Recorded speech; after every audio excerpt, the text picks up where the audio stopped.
বাবু, কেমন আছো তুমি? কি করো? জান, তোমাকে অনেক মিস করছি, বিশ্বাস করো। তোমাকে অনেক অনেক আদর করতে ইচ্ছা করছে।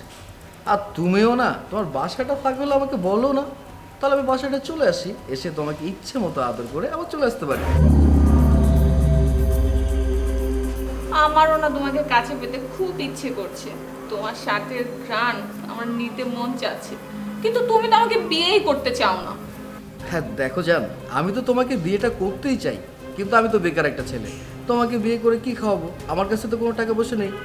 তোমার টাকা পয়সা নিয়ে আর ভাবতে হবে না। আমার স্বামী আমার কাছে 10 লক্ষ টাকা রেখে গেছে, আর সাথে কিছু স্বর্ণ অলংকার। কি বললে? তাই নাকি? তাহলে তো এই সুযোগটা মিস করা যাবে না। তুমি একটা কাজ করো, আজকে রাতেই তুমি রেডি হবে, আমরা দুজন পালিয়ে যাবো। আজকে না, কালকে সকালে আমি তোমার সাথে সারা জীবনের জন্য পালিয়ে যাব, আর সব কিছু নিয়ে আসবো সাথে করে। আচ্ছা ঠিক আছে, তুমি যেমনটা বলেছো তেমনটাই হবে। তুমি শোনো, টাকা পয়সা স্বর্ণ অলংকার যা যা আছে তোমার কাছে কিন্তু সেভ মতো রেখে দিবে, এবং অবশ্যই নিয়ে আসবে, কেমন? আচ্ছা শোনো জান, এখন ফোনটা রাখি। ও বাসায় আছে, আবার শুনতে পারলে আমাদের সব প্ল্যান মাটি হয়ে যাবে। আর একটা কথা মনে রেখো, কাল সকাল 10টায় পার্কে তুমি আমার জন্য ওয়েট করবে। আমি সমস্ত কিছু নিয়ে তোমার কাছে সারা জীবনের জন্য চলে আসবো, ঠিক আছে জান? আচ্ছা ঠিক আছে।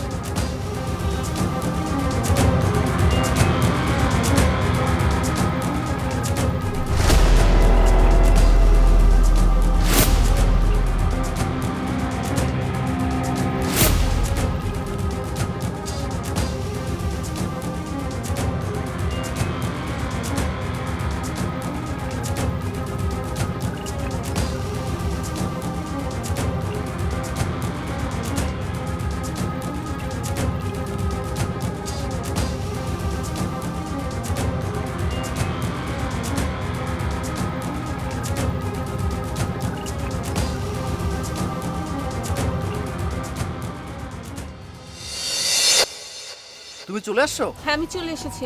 আর চলো, এখানে বেশিক্ষণ দাঁড়িয়ে কথা বলা যাবে না, আমরা কোনো সেফ জোনে গিয়ে রিল্যাক্সে কথা বলবো। আচ্ছা ঠিক আছে, একটু দাঁড়াও, দেখি তো ব্যাগে টাকা পয়সা সোনা দানা সবকিছু ঠিকঠাক আছে কিনা। কি ব্যাপার, ব্যাগে তো টাকা পয়সা সোনা দানা কোনো কিছুই নেই, শুধু কাপড়।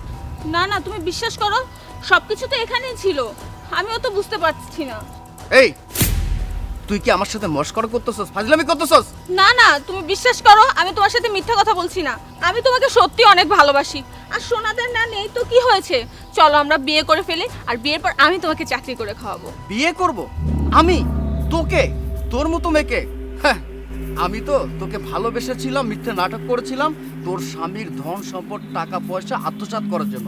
তুই যেহেতু তোর স্বামীর টাকা পয়সা ধন সম্পদ কোনো কিছু আনতে পারিসনি, এখন থেকে আমার আর তোকে কোনো প্রয়োজন নেই। ক্লিয়ার, বুঝতে পেরেছিস? আর তুই কখনো ভুলে আমার সাথে কোনো রকম যোগাযোগ রাখবি না। জানোয়ার, বেঈমান, প্রতারক! এতদিন আমি একটা বেঈমানকে ভালোবেসেছিলাম।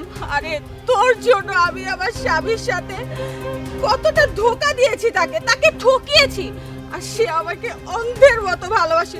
সে আমাকে কি দেয়নি, আমাকে সুখে শান্তিতে রেখেছে। আর আমি পাগলের মতো একটা জানোয়ারের প্রেমে পড়ে তার সাথে আমার এখন নিজের প্রতি লজ্জা লাগছে। আমি জানোয়ার, আমি প্রতারক, তুই কি সাধু না? তুই তো তোর ভালো স্বামীটার সাথে খারাপ কিছু করেছিস, তার বিশ্বাসের সাথে প্রতারণা করেছিস। আর আমি তো বেইমানি করেছি তোর সাথে, কেন জানিস? লোভের জন্য, টাকার জন্য, ধন সম্পদের জন্য। আর তোর মতো মেয়েকে ভালোবাসা যায় না, তোর মতো মেয়ের সাথে শুধু রিলেশনটা হয় পেট পর্যন্ত। আমি তোকে সাপ সাপ বলে দিচ্ছি, তুই কখনো আমার সাথে যোগাযোগ করার চেষ্টা করবি না, তাহলে কিন্তু তোরে আমি, ঠিক আছে? যা। দাঁড়া, তুই আমার সাথে এমন করো না। আমি কোথায় যাবো? আমি তোমার জন্য আমার স্বামীকে ছেড়ে চলে এসেছি, ঘর বাড়ি আমার সংসার সব ছেড়ে চলে এসেছি। তুমি আমার সাথে এমন করো না। আমার দিকে দেখ, তুই খবরদার কোনোদিন আমার আশেপাশে আসবি না। যা। আমি কোথায় যাবো? তোর এত বড় শাস্তি, আমার স্ত্রীর সাথে খারাপ আচরণ করিস?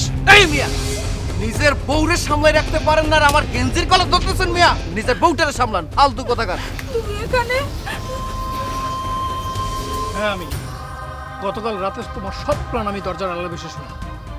আর তখনই আমি ভাবি যে তুমি একটা বড় ভুল করতে যাচ্ছ, তুমি একটা বিপদে পড়তে যাচ্ছ। তাই আজ সকালে তোমার ব্যাগ থেকে সব টাকা পয়সা স্বর্ণ অলংকার আমি সরিয়ে রাখি। তুমি আমার ব্যাগ থেকে স্বর্ণ গয়না সবকিছু সরিয়ে রেখেছিলে? হ্যাঁ, আমি সরিয়ে রেখেছি। তার কারণ কি জানো? তোমার ভুলটা ধরিয়ে দিতে, চোখে দেখিয়ে দিতে। তাই আজ সকালে আমি তোমার পিছু নেই, আর এখান পর্যন্ত আসি। আমি যদি না আসতাম না, আজকে তোমার একটা ক্ষতি হয়ে যেত, বুঝতে পারছো? আচ্ছা, আমি তো তোমার কোনো কিছু কমতি রাখিনি, ভালোবাসার সীমা রাখিনি। টাকা পয়সা, স্বর্ণ অলংকার যখন যা চেয়েছো সব কিছু দিয়েছি। তারপর আমার সাথে এত বড় প্রতারণা কেন? কেন এত বড় প্রতারণা? আমি কি তোমার কোনো কিছু কমতি রেখেছিলাম? প্লিজ তুমি আমাকে ক্ষমা করে দাও, আমার অনেক বড় ভুল হয়েছে, আমি আর কখনো এমন করবো না। ক্ষমা? ক্ষমা চাচ্ছ? আচ্ছা, তুমি জানো তোমাদের এই ক্ষমার জন্য কত নারী পাচার হয় জানো? কত সংসার ভেঙে যায়, কত বাচ্চা বাবা হারা হয়, মা হারা হয়। জানো না? জানলে পরে তুমি এত বড় ভুলটা করতে না। তুমি আমার সাথে এমন করো না, আমি আর কখনো এমন করবো না। তুমি ছাড়া আমার কে আছে বলো? তুমি আমাকে ছেড়ে চলে যেও না। তোমাদের মতো মেয়ের শিক্ষা পাওয়া উচিত। কেন জানো? যাকে এত ভালোবাসার পরেও, যাকে এত কিছু দেওয়ার পরেও, এত স্নেহ, এত বিশ্বাস দেওয়ার পরেও, যাকে এত স্বাধীনতা দেওয়ার পরেও সে বিশ্বাস রক্ষা করতে পারে না, তাকে ক্ষমা করা যায় না। শোনো, আমি এখানে এসেছিলাম যেন তোমার কোনো ক্ষতি না হয়। তোমার ক্ষতি হলে আমার ভালো লাগতো না, আমি শান্তিতে থাকতে পারতাম না।